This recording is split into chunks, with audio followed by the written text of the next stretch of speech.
Mbahaye ikaze mu kiganiro isomo ry'umunsi. Mu kiganiro cy'uyu munsi tugiye kurebera hamwe ibisobanuro by'imirongo yo muri Bibiliya. Turi kurebera hamwe ibisobanuro by'imirongo muri Bibiliya, tugiye guhera mu itangira igice cya mbere umurongo wa mbere, aho hari umurongo ugira uti mbere na mbere Imana yaremye ijuru n'isi. Reka turebere hamwe rero icyo umurongo wo mu itangira igice cya mbere umurongo wa mbere usobanura. Aya magambo bimburira Bibiliya agaragaza ibintu bibiri by'ingenzi. Icya mbere agaragaza ko ijuru n'isi cyangwa isanzure byagize intangiriro. Icya kabiri ni uko byaremwe n'Imana, aho tubisanga mu byahishuwe igice cya 4 umurongo wa 11. Mu busanzwe Bibiliya nisobanura igihe Imana yamaze irema isanzure cyangwa uko yayiremye. Cyakora isobanura ko yaremye isanzure ikoresheje imbaraga nyinshi n'ubushobozi n'ububasha.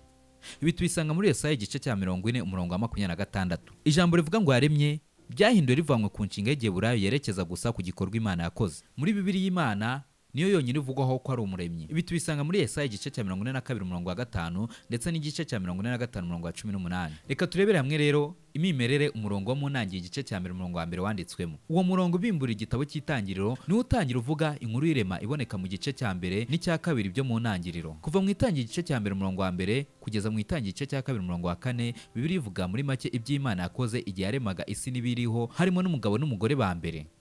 Nyuma yo kuvuga muri make uko byagenze, Bibiliya ivuga mu buryo burambuye uko uwo mugabo n'umugore baremwe. Ibi tubisanga mu itangiriro igice cya 2 umurongo wa 7 kugeza kwa 25. Reka dufatanyirize hamwe dusoma uwo murongo, dusanga mu itangiriro igice cya 2 umurongo wa 7 kugeza kwa 25.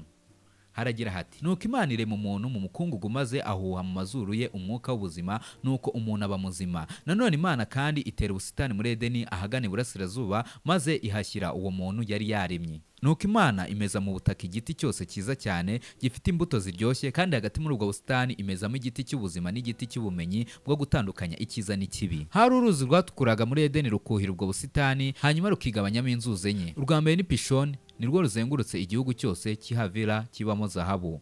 Zahabu yo muri icyo gihugu ni nziza. Nanone haba umubavu uhumura neza witwa Budora n'amabuye y'agaciro yitwa Onigisi. Uruzi rwa kabiri rwitwa Gihoni, nirwo ruzengurutse igihugu cyose cy'Ikushi. Uruzi rwa gatatu rwitwa Hidekeru, nirwo rugana mu burasirazuba bwa Ashuri, naho uruzi rwa kane rwitwa Ufurate. Nuko Imana ifata uwo muntu imutuza mu busitani bwa Edeni ngo abuhingire kandi abwiteho. Nanone kandi Imana iha uwo muntu iri tegeko rigira riti: uzajya urya imbuto zose ushaka zo ku biti byose biri muri ubu busitani, ariko izo ku giti cy'ubumenyi bwo gutandukanya icyiza n'ikibi ntuzaziryeho, kuko umunsi waziriyeho uzapfa. Nuko Imana iravuga iti: si byiza ko uyu muntu akomeza kubaho wenyine, ngiye kumuha umufasha uzajya umwunganira. Nuko Imana yaremye mu gitaka inyamaswa zose n'ibiguruka mu kirere byose, maze bizanira uwo muntu kugira ngo arebe uko uwo muntu abyita amazina. Uko yitaga buri kintu cyose gifite ubuzima, iryo ni ryo ryabaga ari izina ryacyo. Uwo muntu yise amazina amatungo yose n'ibiguruka mu kirere byose n'inyamaswa zose, ariko we ntiyari afite umufasha wo kuzajya amwunganira. Nuko Imana isinziriza cyane uwo muntu, maze mu gihe yari asinziriye amukuramo urubavu rumwe aho rwari ruri, ahasubiza inyama.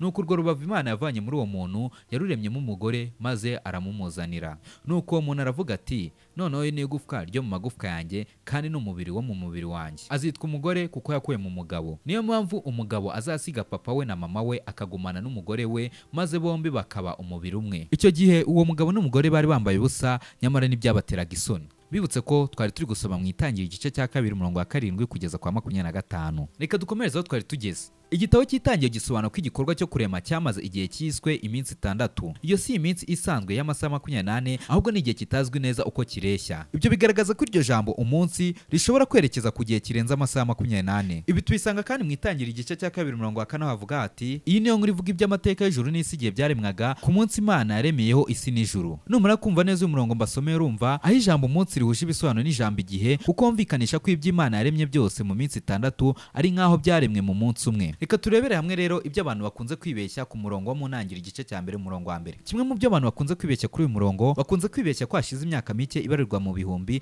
Imana iremye isanzure. Ukuri nuko Bibiliya itagaragaza igisanzure yaremewe, aho amagambo yo mu itangiriro igice cya 1 umurongo wa mbere atavuguruza iby'abahanga bavuga bagenekereje ko isanzure ryaba rimaze imyaka ibarirwa muri za miliyari ribayeho. Ikindi kandi abantu bakunda kwibeshya kuri uyu murongo nuko bavuga ko amagambo yo mu itangiriro igice cya 1 umurongo wa mbere agaragaza ko Imana ari ubutatu, kuko ijambo ry'Igiheburayo ryakoreshejwe muri uwo murongo rivuga ngo Imana riri mu bwinshi. Gusa ukuri kuri ibyo nuko izina ry'icyubahiro Imana rikomoka ku ijambo ry'Igiheburayo Elohim ryo mu bwinshi rigaragaza icyubahiro no gukomera si umubare runaka. Hari inkoranyamagambo yagaragaje ko kuba iryo jambo riri mu bwinshi Elohim mu itangira igice cya 1 ari imvugo isanzwe yo kubaha aho gukoresha ngengambere y'ubumwe hagakoreshwa ngengambere y'ubwinshi. Murakoze cyane, reka nshimire mwakomeje kubana natwe, reka kandi nsoze mbifuriza gukomeza kugubwa neza aho muri mwese. Imana ikomeze ibaho umugisha. Murakoze cyane.